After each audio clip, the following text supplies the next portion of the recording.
What up? What up? It's Mr. T Time. We are back at it again. I hope you guys are doing great out there. You know I got to challenge you today. You know I always got to throw a challenge your way because I just want to challenge you to think a little different. I just want you to see some things, from a different perspective. So can I challenge you today? Can I challenge you today to look at what you value? I just want to know what do you value in life? What are things that are valuable and precious to you? See, let's start off with our appearance. Let me start off with my appearance. Just a prime example of how I want you to challenge your way of thinking about just your looks. Look at me now. I'm not clean faced. Some people probably won't step on social media without a clean shave. I'm not worrying about that. If you listening to this message and you judging me on how I look, then this message not for you. See, because I'm trying to challenge people to think different, not think the way the world thinks, not think the way popular, cultural things. Nah, see, yeah, you don't need to listen. You can cut it off right now. See, let's talk about our clothing though. Let's talk about the thing that's just supposed to close our nakedness. Let's talk about what kind of money do we spend on our clothing. Are we dropping $300 on a pair of shoes?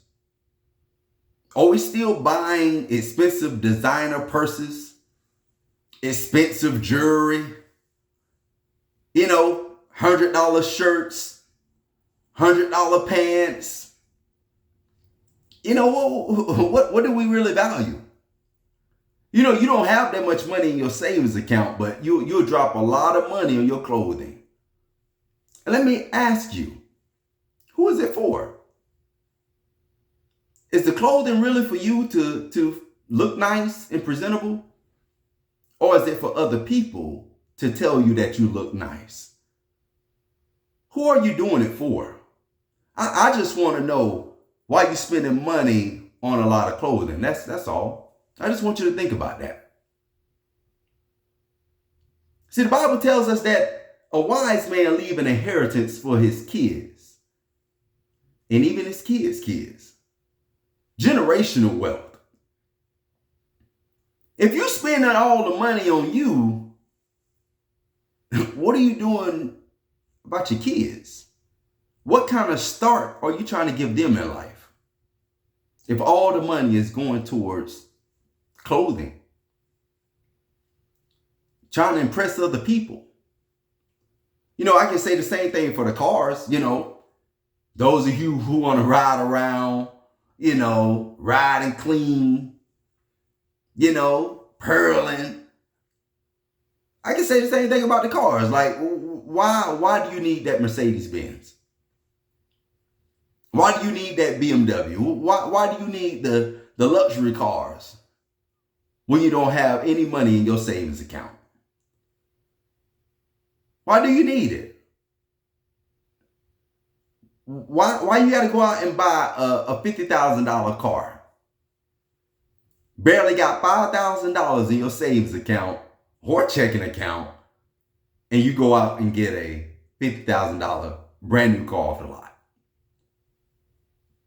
For what and for who? Is it really for you? Or is it for other people?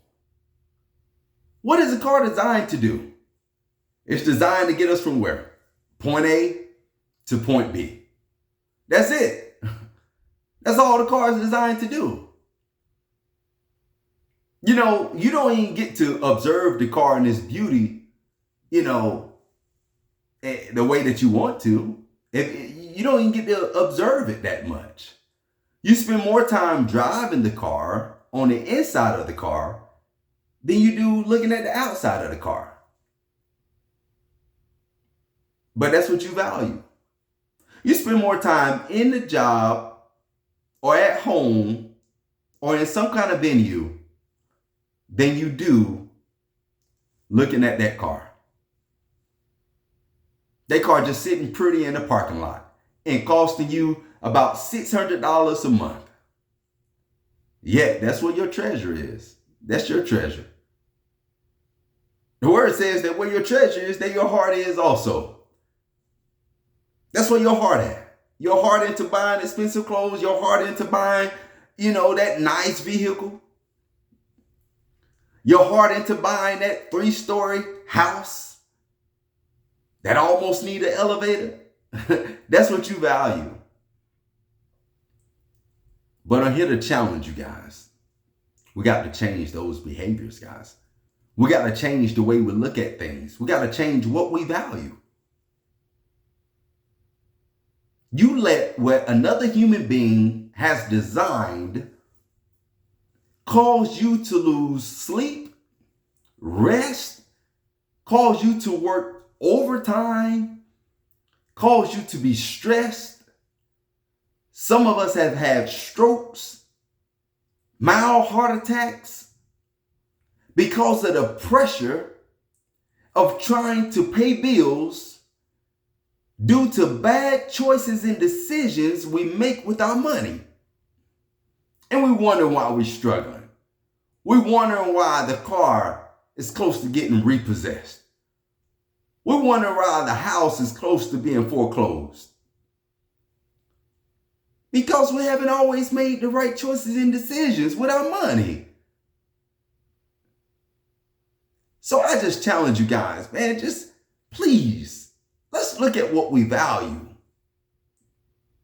Because the stuff that we value, if you're a child of God, listen, the stuff that we value, it carries no weight in God's kingdom. And you look at Christ, who carried himself with humiliation, humbleness, who didn't come to be served, but to serve, who was a king, but didn't look like a king. Yet we're trying to acquire all this materialistic, worldly stuff.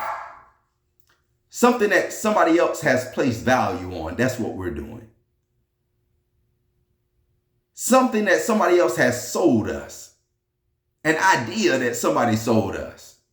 So we buy that expensive car in the United States. But that same car is used as taxis in other countries. Yet it's a luxury car here. Come on, guys. Come on. We got to change our minds.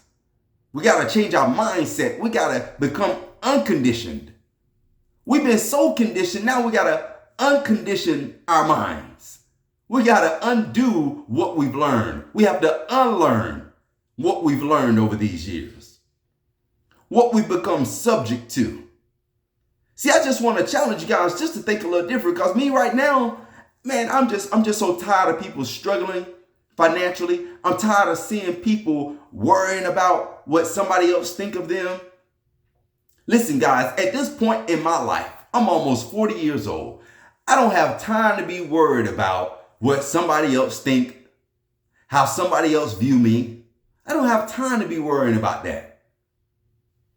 God wants me to do much more with my life.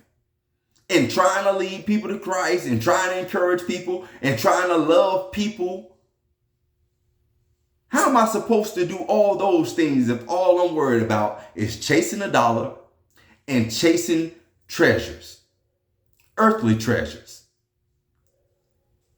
God tells you don't even store up your treasures here, where the thieves may break in and rob you, where rust may set up on it. Don't store up your treasures here on earth. He said store up your treasures in heaven. That's what he said. Yet we putting ourselves through the ringers just to keep up with society, just to keep up with the masses, just to keep up with what's popular. Why can't you wear the unpopular clothing? Why can't you shop at Walmart, Target, Family Dollar, Dollar General? Again, guys, your clothes is just made to clothe your body. Why can't you drive a used car? Why? Why can't you do that? Why can't you do that for a season until you're able to pay a little more for a car and pay for that car with cash rather than being subject to the lender, why can't you do that?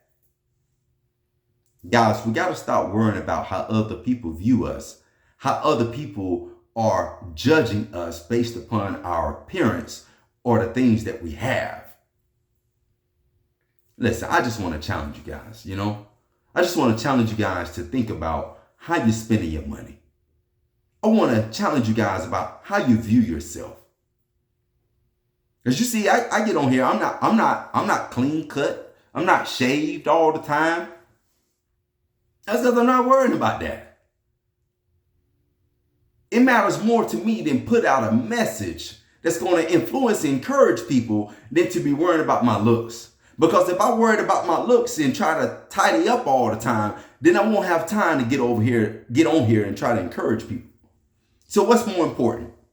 Me to worry about how I look or me encouraging people, inspiring people?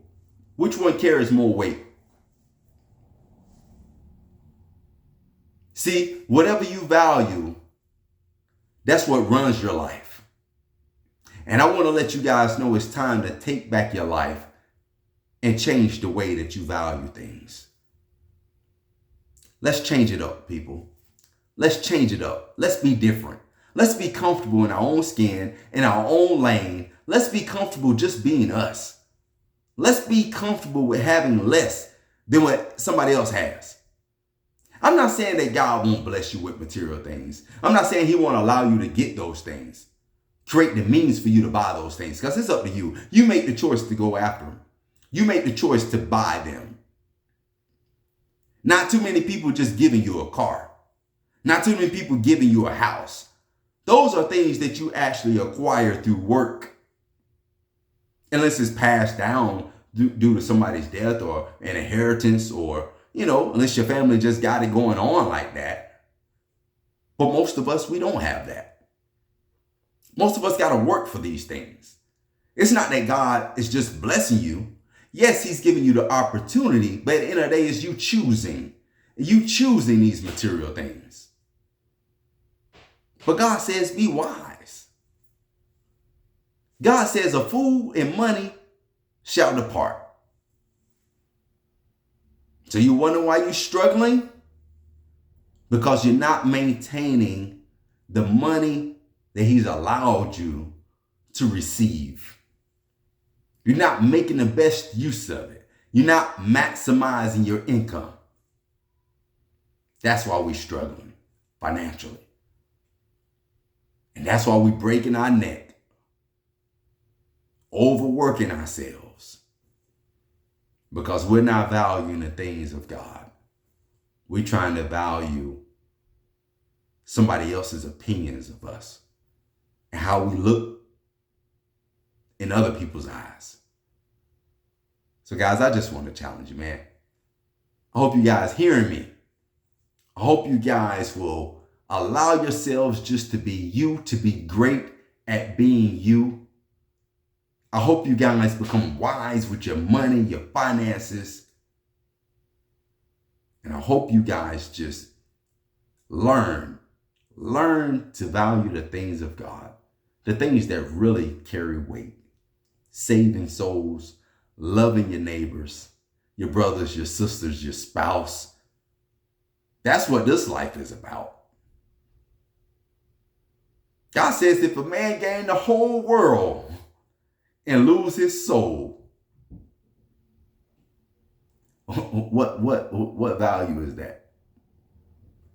What value is that to him, guys?